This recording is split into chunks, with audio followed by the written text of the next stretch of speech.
That was certainly quite an ending, wasn't it? After Howard's tragic death last episode, in which a character who had very little to do with the cartel storyline, and who, despite being flawed and imperfect, genuinely wanted to improve himself and help those around him, was mercilessly offed by Lalo. I don't think a lot of fans expected such a drastic death in the episode immediately following. I certainly didn't. And yet, here we are. There is, of course, a significant and marked difference between the two deaths.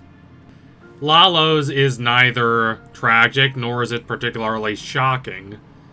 It is a fitting death for a man who was stylish and urbane, much more intelligent and sophisticated than the average Salamanca, but still a bloodthirsty, egotistical, drug-dealing murderer.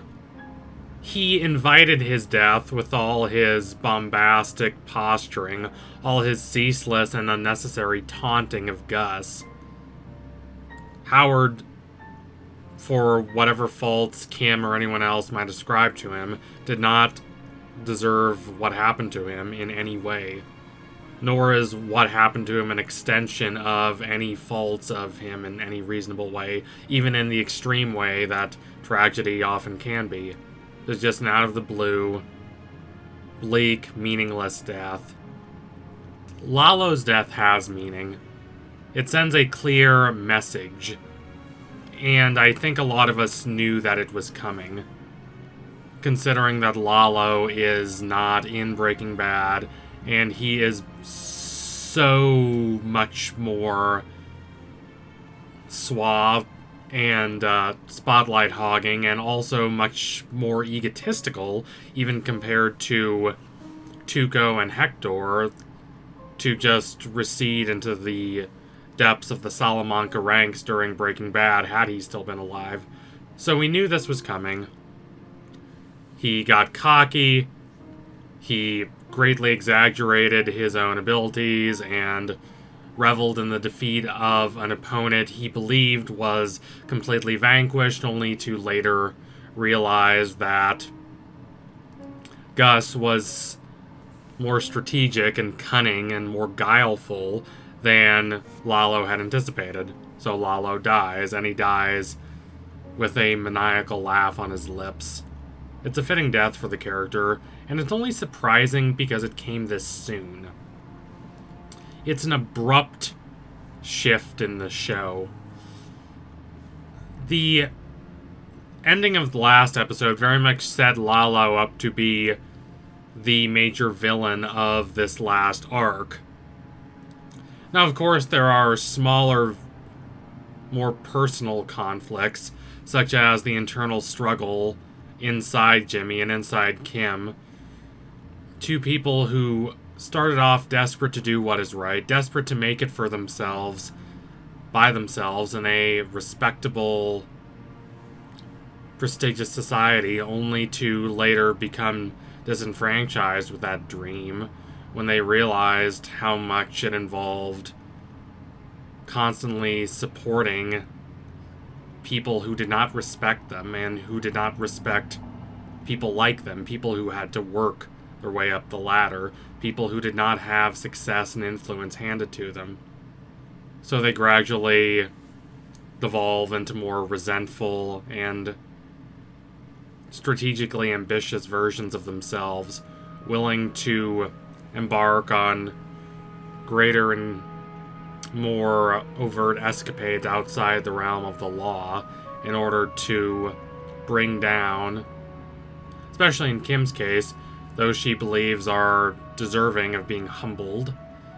And in both their cases, very much making an existence for themselves outside the boundaries of respectable society, almost enjoying the gaped mouths of those they had once thought of as colleagues.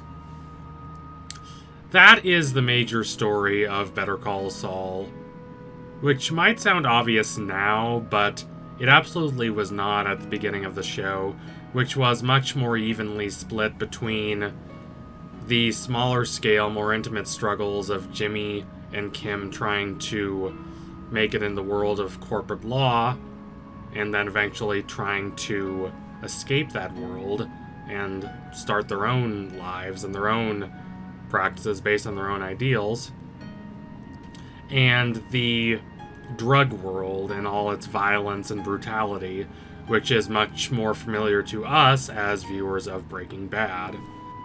In the start of the show, that was the much safer mode, because that's what viewers had been accustomed to.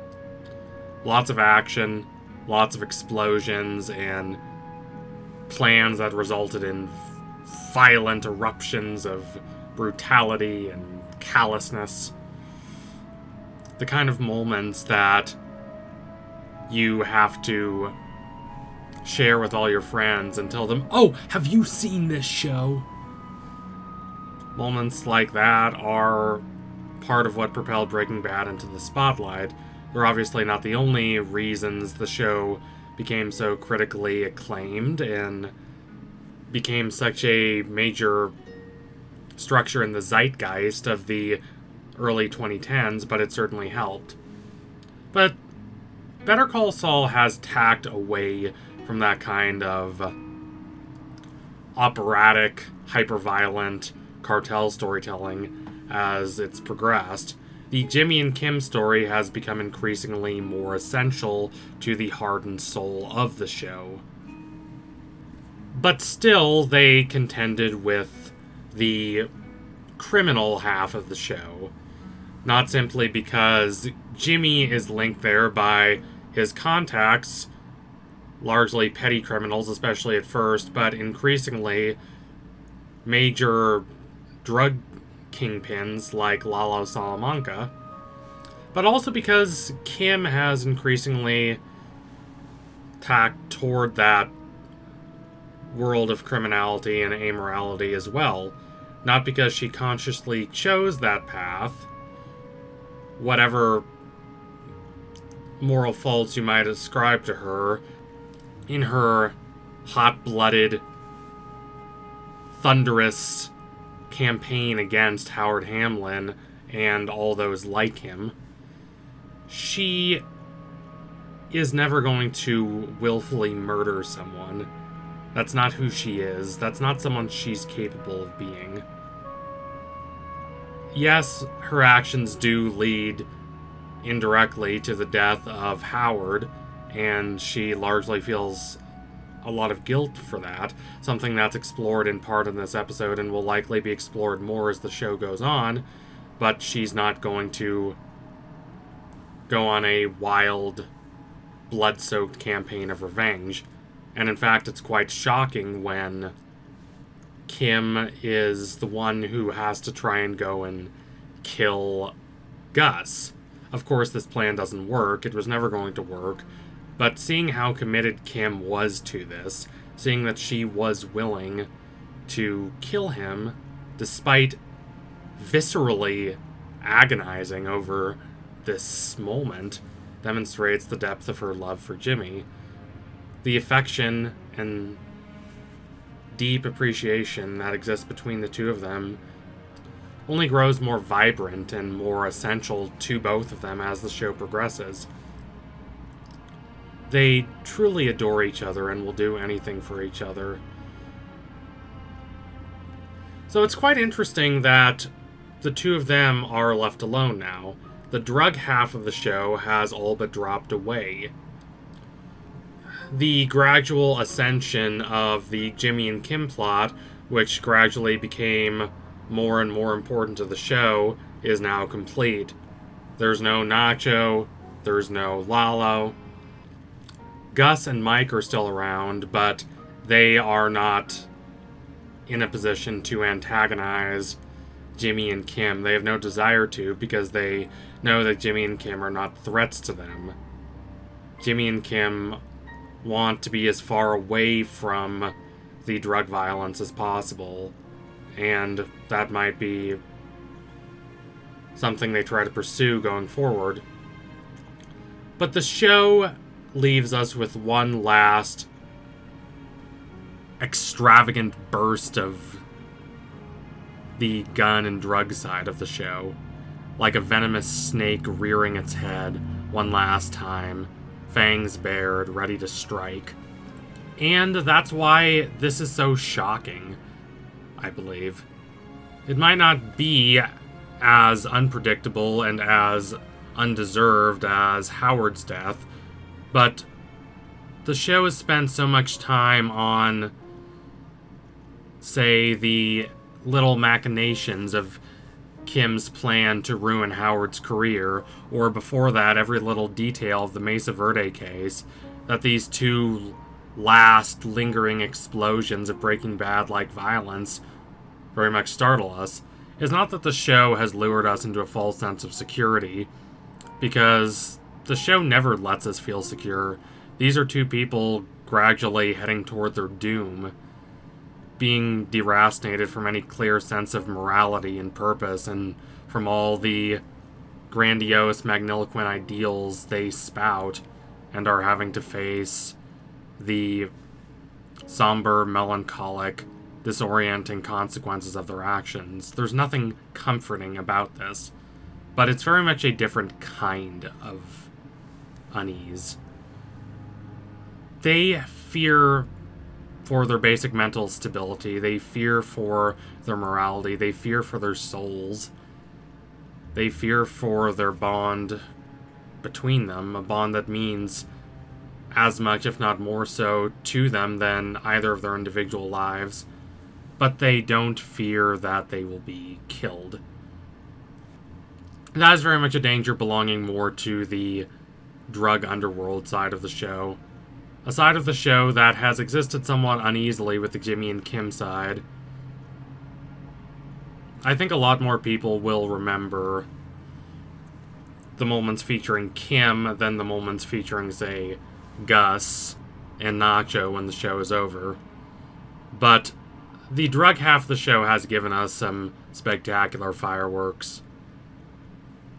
And this last showdown between Gus and Lalo, where Gus takes advantage of Lalo's arrogance, his taunting manipulations, his complete confidence that he's won, to completely destroy him, just like Hector Salamanca does to Gus later in Breaking Bad.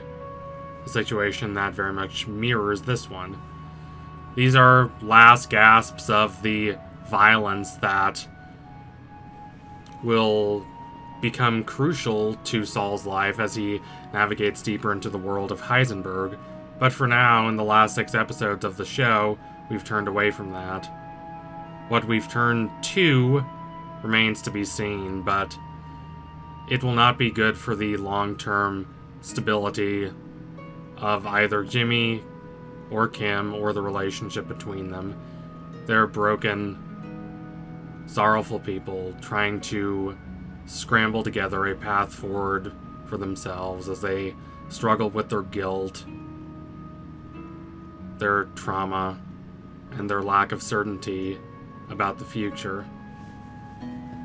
So thank you all for watching. If you liked what you saw today, don't forget to like, comment, and subscribe. Donate to my Patreon if you can, and you want to see more videos like this before anyone else. Keep watching Better Call Saul. What do you think about Lalo's death, and what do you think about the decision to rather abruptly end the last remnants of the drugs and guns plot of the show and pivot more toward Jimmy and Kim? Sound off in the comments.